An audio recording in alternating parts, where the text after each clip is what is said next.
ગુજરાતનો દરિયાઈ કાંઠો જાણે નશીલા પદાર્થોની હેરાફેરી માટે હબ બની ગયો છે, ત્યારે ફરી એક વખત પોરબંદરના દરિયામાંથી મોટા પ્રમાણમાં ડ્રગ્સનો જથ્થો ઝડપાયો છે। ગુજરાત એટીએસ અને એનસીબી દ્વારા સંયુક્ત ઓપરેશન દરમિયાન 500 કિલોથી વધુ ડ્રગ્સનો જથ્થો ઝડપાયો।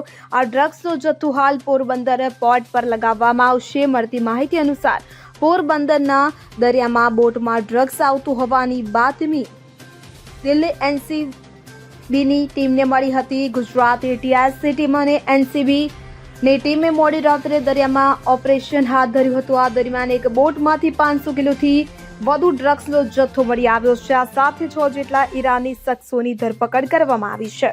Bureau report CN24 news. હવે જુઓ દેશ દુનિયાની તમામ ખબરો તમારી આંગળીના ટેરવે। ઉઠાવો મોબાઈલ અને ગૂગલ પ્લે સ્ટોર પરથી ડાઉનલોડ કરો અમારી CN24 ન્યૂઝ મોબાઈલ એપ।